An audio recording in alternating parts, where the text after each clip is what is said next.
في يوم كان في بنت صغيرة. One day there was a little girl. اسمها تيس. Her name was Tess. سمعت أبوها وأمها بعد العشاء بيتكلموا مع بعض في موضوع. She overheard her parents after dinner talking about something. كانوا بيتكلموا عن أخوها اللي أصغر منها اسمه أندرو. They were talking about her little brother and his name was Andrew. ما فهمتش تيس الصغيرة كل الكلام اللي بيتقال. And Tess couldn't comprehend everything that was said. لكن فهمت إن أخوها مريض جدا وعلى وشك الموت. But she could only understand that her brother was very sick and about to die.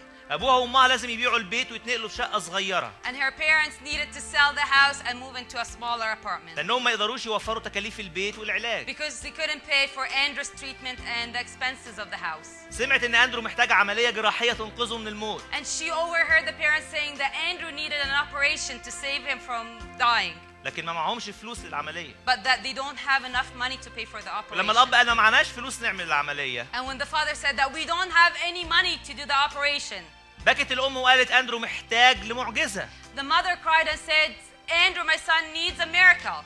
المعجزة هي الشيء الوحيد اللي يقدر ينقذه من الموت. A miracle is the only thing that can save his life from death. انزعجت تيس. So Tess got really upset. جريت على أوضتها. She went to her room. فتحت الحصالة بتاعتها. And she opened her piggy bank. خرجت كل الفلوس اللي فيها حطتها في جيبها. And she took all the money that's in her piggy bank and put it in her pockets. وعارفة إن هو في الطريق من البيت للمدرسة في أجزخانة. And she knew that between the way of her house and the school there is a pharmacy there. الأجزخانة تقريبا 6 بلوكات بعيدة عن البيت. And this pharmacy is about 6 blocks away from her house. لبست الجاكيت بتاعها والجوانتي وجريت بالفلوس. So she put on her jacket and her gloves and she ran with the money.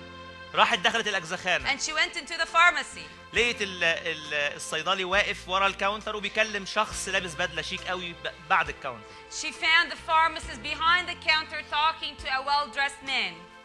حاولت تندهله ما سمعش. She tried to catch his attention but the pharmacist didn't pay her any attention. قعدت تخبط له بالكوارتر على الإزاز. She took a quarter and she kept knocking on the glass counter. اتضايق الصيدلي من الدوشة. So the pharmacist got really annoyed at the noise she was making. بص لها كده وقال لها أنت مش شايفة أنا بتكلم مع أخويا اللي ما شفتوش بقالي سنين؟ He said, aren't you noticing that I'm talking to my brother who I haven't met for many years? قالت له أنا عايزة أكلمك على أخويا اللي هيموت. She said, I want to tell you about my brother who's dying. الراجل سكت وقال لها وعايزة إيه؟ So the pharmacist said, what do you want? قالت له أخويا محتاج معجزة عشان يعيش. She said, my brother needs a miracle to live. أنا جاي أشتري المعجزة من عندك، هي بكام؟ And I want to buy a miracle from your store. How much does it cost? اندهش الصيدلي ورجع لورا وما عندوش رد. So the pharmacist got really shocked and he could not answer her. لكن الراجل أبو بدلة شيك دوت وطى عليها وقال لها أي نوع معجزة أنت عايزاه؟ But the well-dressed man, he paid her attention and said, what kind of a miracle do you want? قالت له أنا ما أعرفش. She said, I don't really know. بس ماما قالت أندرو محتاج لمعجزة عشان يعيش. But all I know is that my mom said that Andrew needs a miracle to live. عنده حاجة بتكبر في المخ وهيموت. He has something growing in his brain and he's dying. أنا جيت هنا عشان أشتري معجزة لأندرو عشان يعيش. I came here to buy a miracle for Andrew so that he could live. سألها الراجل ومعاكي كام؟ So the man asked her, and how much do you have? قالت له $1.11 سنت. She said, I only have $1.11. قال لها أنت محظوظة.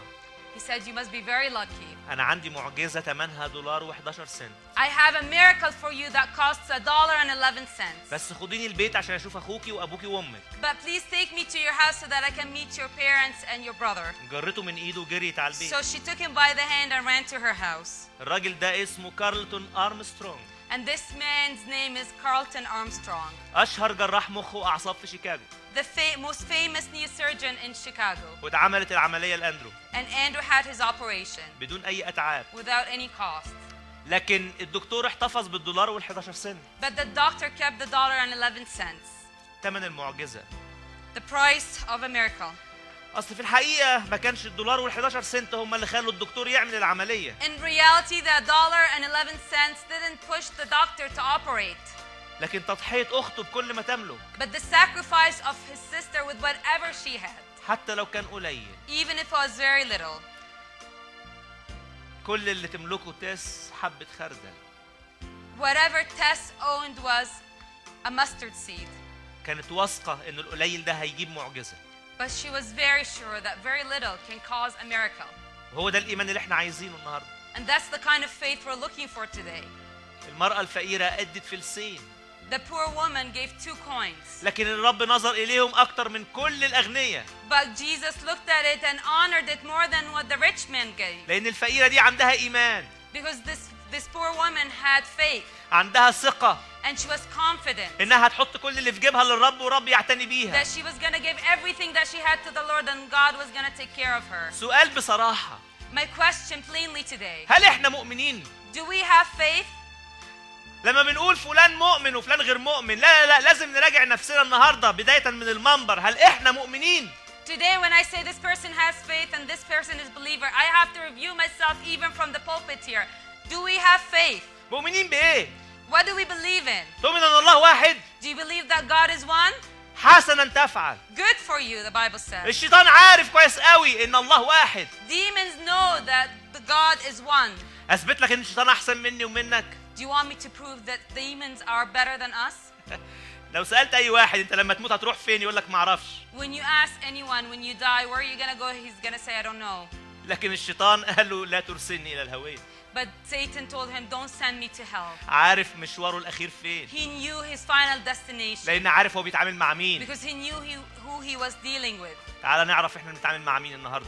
Come and let's find out who we're dealing with. اعرف إن إلهك حي. Know that your God is alive. وهيسمع ليك كل ما تطلبه. And that he will hear whatever you ask for. واعرف إن عدوك ضعيف. And know that your enemy is very weak. عارف نهايته السودة. He knows his dark destiny.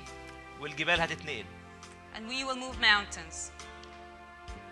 إحنا لازم نكون واثقين ومتأكدين. We have to be confident and assured. إن الرب هيعمل كل ما هو صالح لحياتنا. That God does only what's best for our lives. هل عندك إيمان يعني ثقة؟ Do you have faith? Do you have confidence? إن طلبت شيء من الرب يكون ليك. That whatever you ask of God, you will receive. تعال نتمرن. Let's practice that. تعال نتمرن دلوقتي ونصلي. Let's practice that through our prayers right now. نصلي بإيمان. Pray in confidence. نصلي بثقة. Pray and trust in God. نثق إن كل ما نطلب من الله باسم يسوع المسيح هيكون لينا. Trusting that whatever we asked of God in the name of His Son Jesus, we will receive. تعال نقف مع بعض. Let's stand together.